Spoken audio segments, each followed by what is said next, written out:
Hello, and welcome to today's episode of Demystify Selling with Microsoft. And I'm very excited for my guest today, Jay McBain. Jay, welcome. Thank you so much for having me. Yeah, I'm excited, Jay, for our discussion. But before we start, for those that may not know you, and I think if you're in the Microsoft ecosystem, you're going to know Jay. But if not, could you take a minute and just give us a bit about who you are and the role you play and more about Analyst? Yeah, I'm a chief analyst for Omdia. Analyst was acquired into Omdia, which is a large analyst firm. We wake up every day, and there's about 30 of us in our little division of Omdia that wake up every day thinking about channels and partnerships, alliances and ecosystems, and kind of how all this is stitched together, and what 96% of our industry is partner assisted in some way, as Microsoft measures it.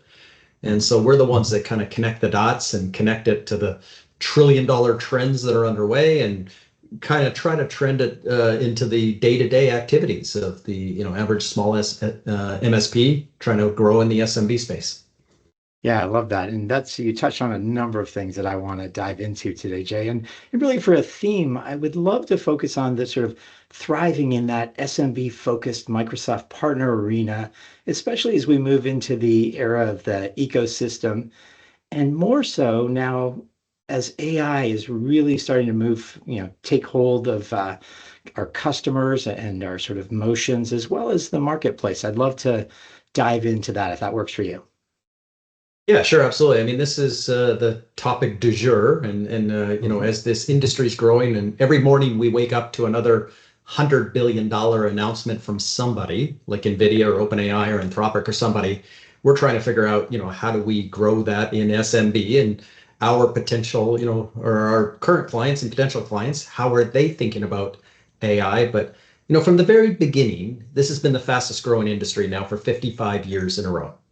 The year after we landed on the moon, the fastest growing industry became tech, and it hasn't stopped. It's been really broken down into 20-year eras. We went from mainframes and minis through the 60s and 70s.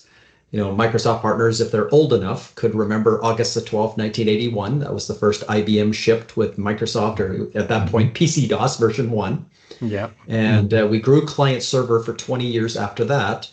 1999, we had Salesforce.com start up in San Francisco. We had a few years later, Jeff Bezos thinking he could rent out data from others, and really kicked off 20 years of cloud.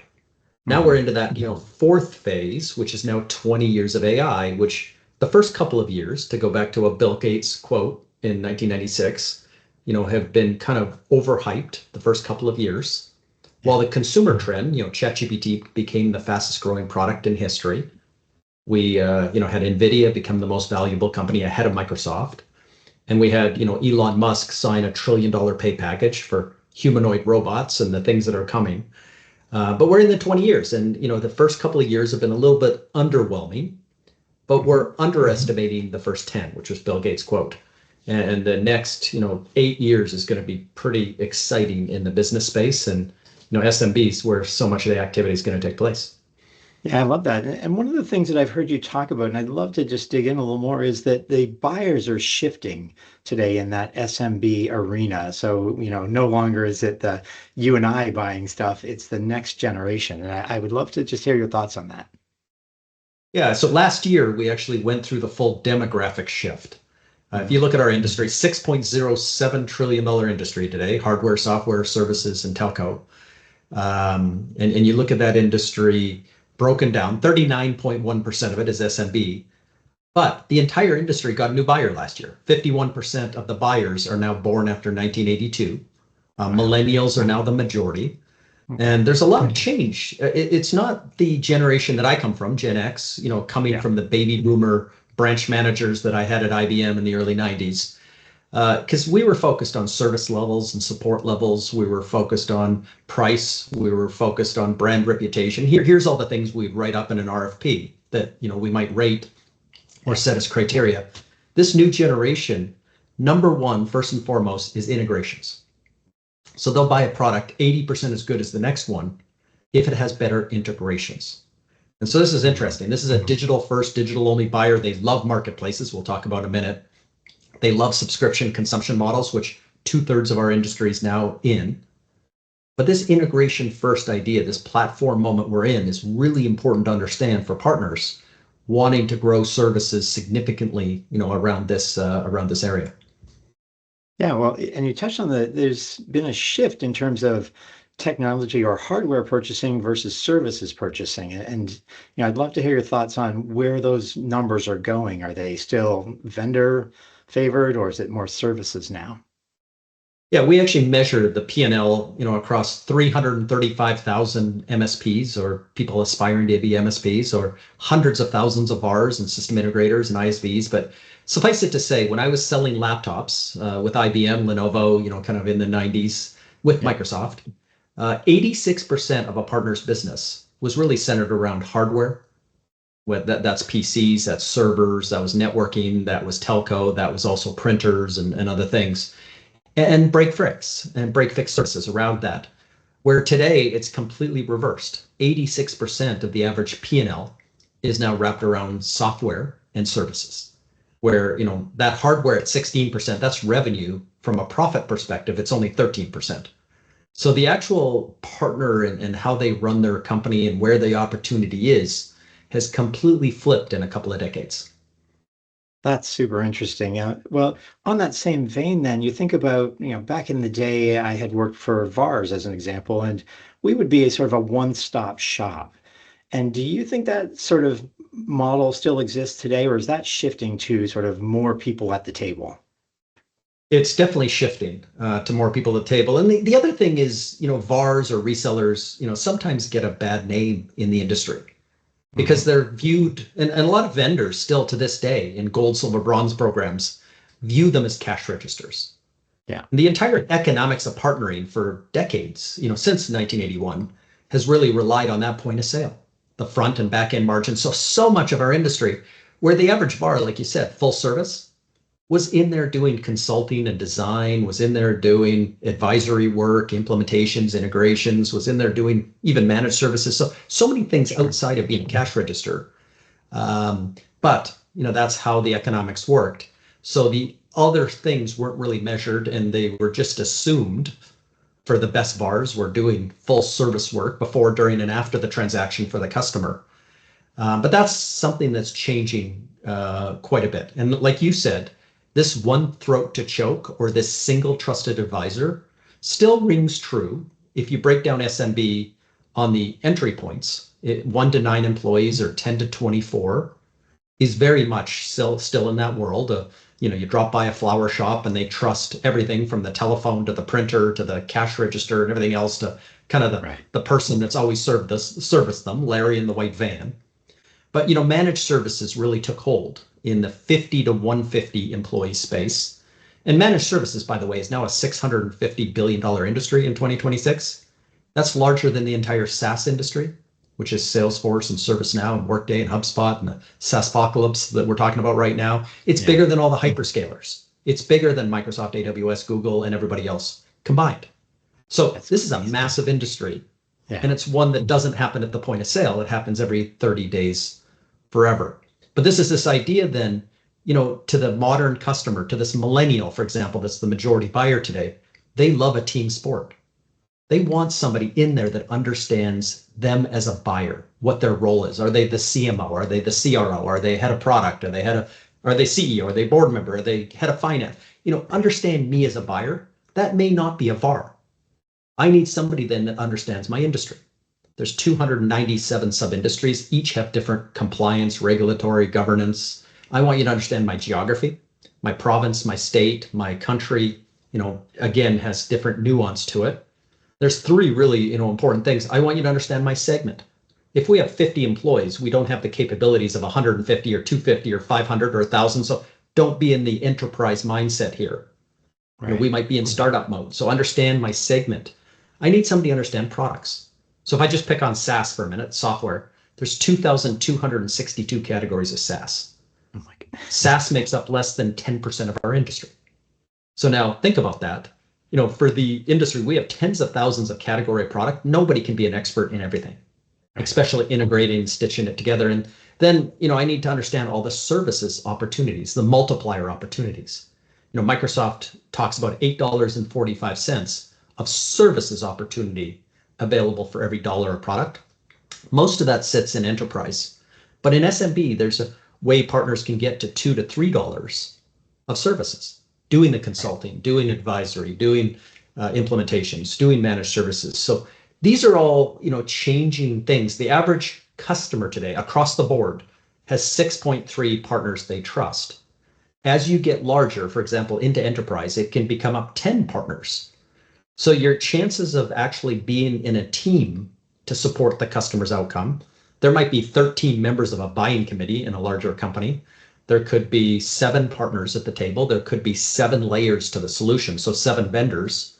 There could be a distributor or two in there. Like, this is a big room full of people, Yeah. doing a lot of things before the sale. So orchestrating all of this and playing a good team player, understanding we're not the trusted advisor, singular, and we're not the single throat to choke is important for SMB based partners. Yeah, I love that. It's almost like if we think about the MSP world, is that we as MSPs or MSPs have to sort of evolve how we approach our customers. We're changing from transactional, like we'll manage this or that, to just what you said is sitting at the table and really understanding their problems, their business. Yeah, so here's a suggestion, if your customer allows it. Next time you visit a client or a prospect, dial backwards on the guest book that you're signing into. Mhm. There's an 80 to 90% chance that every single person signing in is talking tech. 90% of accountants, legal firms, digital marketing agencies, and others have converted their businesses to tech services because tech has been the fastest growing for 55 straight years. And every professional services firm has a technology, lead to, talk to their buyer who, in many small companies, the head of marketing, medium-sized companies, the head of marketing spends more than the head of IT on technology. So Right. you start thinking about this range and go, well, how would I partner with that accountant who obviously doesn't have our skills? How would I Yeah. partner with a legal firm? How do I partner with my local digital agencies? And I start to see maybe the 6 people around the room, and they invite you into the room when it comes time to kind of layer in some Microsoft and other technology. Yeah. When it comes time to recommend some cybersecurity solutions, because they're just as worried as anyone else. Thinking about AI and the data, thinking about all the compliance and governance around it. There's a lot going on, and understanding that we can bring a lot to the table, but also there's other players in the team. I love that. So I'm interested to get your take on how does a marketplace or how do marketplace motions that we're seeing today change this whole process? Because we talk about being at the table, and then on the other hand, we talk about making this transaction across a marketplace. Yeah. So first of all, marketplaces have been a little bit overhyped if you're in SMB. Mhm. So, it seems like, when you think about marketplaces, and we've been predicting we're on the main board at Microsoft Ignite or AWS's reInvent or Google, or anybody on CNBC is usually quoting our numbers on marketplace because Okay. we 5 years ago predicted 82% growth Yeah. compounded, which means that they almost double in size every year. It's hard to comprehend. It's growing as fast as AI. But we've kind of predicted out to 2030, $163 billion going through marketplaces, and watching inside of it, that just over 50% of that today is partner funded. So we have ways for VARs, for MSPs, for system integrators, ISVs, and others to make those margins that you would have made in the past by collecting the customer's money in the form of private offers, multi-partner offers, distributor sellers of record, and other ways to participate and get funded. And that's over half of the cases now. And so this is a fast growing industry, but it represents 1% of the total purchases in the industry. And while you may hear, closing in on $1 trillion of credits Yeah. with the big 3 hyperscalers, Well, those credits are primarily in Fortune 500 size companies and extremely large governments. There is no one in SMB, all the way up to really 499 employees, which is the mark of SMB into mid-market, Yeah. that's investing in credits or heavily invested in consumption, direct consumption of infrastructure. So they're not buying GPUs today. They're not farming out, new data centers and getting on top of this multi-trillion, $7 trillion build out we're doing in AI. I mean, there's not a lot of multi-hundred person companies that are dialing into NVIDIA or OpenAI at the moment, dreaming about the future of AI. So we got to understand that if we're having an SMB conversation here, that's different than a Bank of America, or you heard what the federal government was doing with Anthropic the last couple of days, and now OpenAI. I mean, that's a different conversation, and those conversations all start with T's, trillions of dollars. Yeah. And that makes up about 90% of what we see in terms of marketplace growth and the credits. So when we start talking about SMB, we start talking about marketplaces like the distributors. Pax8, gets a lot of play, and SureWeb, and then you have obviously TD SYNNEX and Ingram have invested heavily in their marketplace technologies. D&H is invested with also in Europe on their marketplace technology. So this idea you're going to stitch together 7 things to serve the customer is true. And now you've got a younger, more integration first buyer that is looking to run a digital first kind of marketing or sales cycle and end it with a digital first purchasing cycle as well. You don't spend 28 moments, going to buy something, $100,000 in, a solution, and spend 28 digital moments and then want to fax in the PO or somehow go in and, send somebody a hard copy, mail them a invoice. So the idea is everything is becoming digital. But in SMB, we got to, even though it represents 39% of our $6 trillion industry, we got to be very careful of going too far into AI or going too far into marketplaces or going too far into, things that are grabbing magazine covers today. Mm-hmm. And we really have to think by segment. Where does this make sense? SMB makes up 6 different segments I mentioned, 1 to 9, 10 to 24, et cetera, up to 499. Yeah. How much does it play in mid-market? How much does it play in enterprise? Then how much does it play at the very top, the Fortune 500 and the largest governments? And understand where Copilot plays and where the SaaS layers play. So this is a really important thing in SMB, where that restaurant that may have a single throat to choke, they're not, again, calling OpenAI, Sam Altman, or they're not calling Anthropic right now, thinking about how to use AI to change their restaurant and be more competitive. What they're doing is they've maybe invested in Toast or Square or Clover. And this is what people running around with iPads are running. Yeah. And it does everything. It does the food ordering, it does their staffing, HR work, it works with Uber Eats. It kind of does everything their restaurant needs to do on one platform. Yeah. Now, agentic AI is going to show up in those platforms. Oh, so I can link my Uber demand back to my food ordering and make sure when the demand goes up, I have staffing to be able to cook the food. Those are the types of things that change the world for a restaurant, could make them 20% more profitable. But again, there's nobody, including the partners that serve it, that are dialing anybody in the $1 trillion world. This goes up right up through hundreds of employees. So when you become 150, 200 employees, and that's where managed services starts to trail off a little bit. Yeah. This is when you have 12 vice presidents, and you do have a CIO and probably a CISO by then, but you do have marketing and sales and operations and finance and HR. You've got all these vice presidents who are out building their SaaS stacks. You got Salesforce or HubSpot Dynamics serving the sales buyer. You've got the Marketo, Eloqua, Pardot, HubSpot serving the marketing buyer. Workday, HR buyer. The ServiceNow is servicing the CX buyer. I mean, you've got all these SaaS things that we know and love, these platform companies. But none of these vice presidents of a SMB, larger SMB customer, medium-sized SMB, are again going to be calling a hyperscaler or an AI company or anyone else, because they don't have the money to spend. Nobody will return their call. They're going to wait for Microsoft Copilot. They're going to wait for Agentforce within Salesforce. They're going to wait for the Now platform within ServiceNow. They're going to wait for the platforms themselves that they've stitched together for the last 25 years.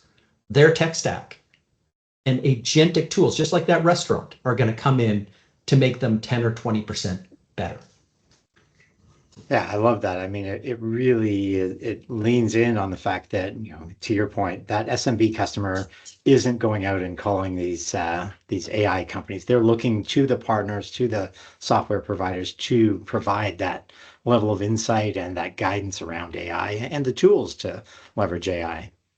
So if I'm, in SMB and I'm, maybe I'm serving the tech buyer and Hmm. I've got all their products, the PCs and the servers and the printers, I've got everything covered. Maybe the telco I've got covered as well. The fact of the matter, getting into those line of business buyers is critical. I mentioned, the head of marketing might be spending more than the IT buyer on tech. Right. So that's when you join an accountant or a digital agency or whoever else to, enter in front of these customers.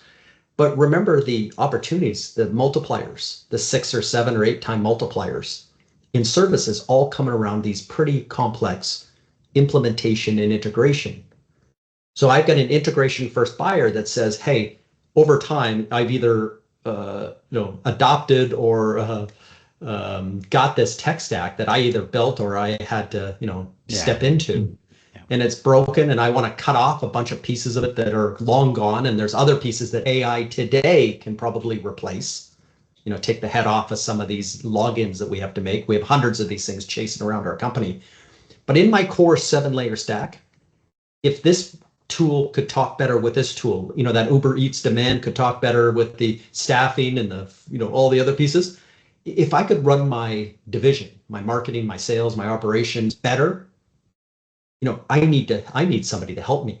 I need somebody again who can vibe code their own AI, and partners now, 44% of them are coding, to say that I can actually build these agents within your framework, within your company that you own, that can start having these things talk against, with each other. I can have data moving around through side doors and back doors, perfectly protected from a cyber perspective inside your firewall. But when these things start talking with each other, this is when I can make you 10 to 20% better than your competitors.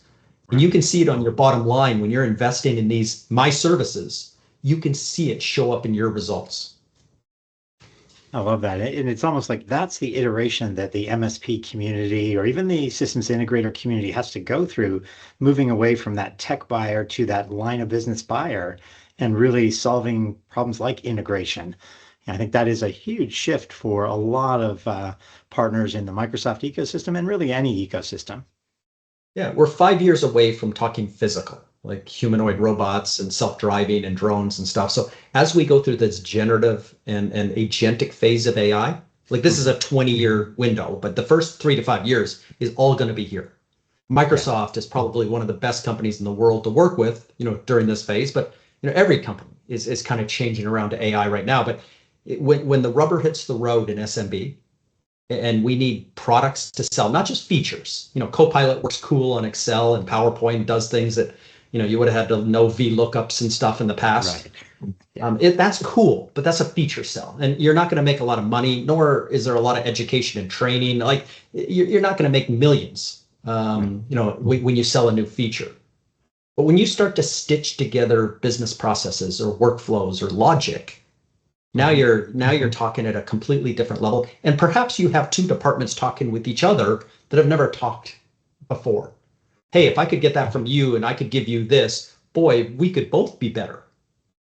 And what if we went and talked to, that person over there? And what if we actually got our product group? And what if we got our, oh my goodness, our dealership group? I mean, if 5 of us talk with each other and this all happened instantaneously and our dashboards were there and the autonomous agents were, oh my God, this would change the world. Hey, we should be leading that conversation. I love that. And that's almost the perfect segue into sort of as we wrap up is thinking about as a CEO of a Microsoft partner or an SMB focused partner, what should they be thinking about today? I mean, you talked about this 20-year window. We're in the first few years of that window. How do we set ourselves up for success as a leader in a Microsoft partner for this next, 15, 17 years we have in this window? Yeah, and that's hard to think about that long ahead, but definitely in the next 3 to 5 years. Microsoft has been interesting over the last 5 years. They've been kind of the first company we were talking about before we did this. We were talking about Cisco kind of following Microsoft, but Hmm. Microsoft's been very upfront, and they've been industry leading across 35,000 vendors that we chase, for analysis. They've been first to the controversial type of partner decisions that they made. One of them was years ago, they went to a point system. Yeah. Instead of paying out all that money, like let's say 20% of the deal at the point of sale, hoping that that partner also did the consulting and the design configuration, they also stick around after to renew and upsell and cross sell. I mean, in some cases that's true, some cases it's not. They're just getting perfected to say, we're going to drop that initial, margin you would make, and we're going to start paying you if we can recognize you across all you're doing to help us, reduce the cost to acquire a customer, win bigger deals faster. I mean, these are all the things we love to do. And if we could renew, Microsoft took over Apple as a market leading value when they could renew at 108%. So they started paying money to partners who could do all those important metrics Yeah. across the journey, getting the customer to the dance, getting them on the dance floor, keeping them dancing all night long. So they did the point system, they did the new commerce experience, they moved their marketplace fees down to 3%, which told customers that somebody collecting money on behalf of somebody is only worth like a Visa, MasterCard swipe. There's no Yeah. difference from when you go to a restaurant and swipe your credit card. But there's still 20% in the deal. The other 17 is just going to be a little bit harder to go get. How do you become more visible to Microsoft to make sure they know you're at all these different parts and all the value that you're doing with the client? Whether you're charging the client or not, you got to make sure that it's visible to Microsoft. That's how they're doing the economics now, and it's how as well that they are recognizing their partners of the year. If you could go find $3 in services for every dollar of Microsoft product, they're elated. They put you on stage and give you a piece of glass. Yeah. And if you win Microsoft Partner of the Year, you've got like 5 offers to buy your company from somebody larger, like a Yeah. CDW Insight or somebody, or Accenture, before you reach your table at the awards dinner. So, when I'm thinking about being a Microsoft partner, I'm following some of the leads that they're doing. They're reducing the amount of distributors in October by 2/3. They're kind of cutting off less than $1,000 partners, the ones that just wanted a free copy of Office, for decades. They're Sure. finally kind of cutting those off, and you got to be a real committed partner. Some of the larger partners are moving to distribution if they haven't hit a higher level. These are controversial, and they make magazine covers by doing it, but there's not too many people in the profession that I'm in that disagree with them pushing forward on this next 20 years and what it is to be a successful Microsoft partner. And I would spend a few extra minutes to kind of reread the program and look at some of the analysis and say, hey, I think the goalposts have moved a little bit. Mhm. And I think to be, that company that really hits a home run in this AI era, I have to, rethink maybe the way I thought becoming a VAR to an MSP. Now I got to think, what's the next gen MSP look like in Microsoft's ecosystem? And surprisingly enough, you're going to look great to Cisco. You're going to look great to AWS and Google. You're going to look great to Dell and Lenovo and HP. Everybody's kind of going down this path. So if you're doing this work, all the biggest vendors in the world are going to recognize you as well. Well, Jay, I love that. And I love the insight you shared with us today. And I want to thank you so much for your time. I appreciate it. And I look forward to our next discussion. Absolutely. Great to come back at some point and test if any of these predictions came true. Yeah, no, I have a feeling you are spot on many of them. I think that there's a lot of moving parts in the ecosystem today, especially in Microsoft, and the partners that are paying attention and that are aligning will be those that, as you say, are visible to Microsoft. So thanks again, and I appreciate your time. Thank you so much.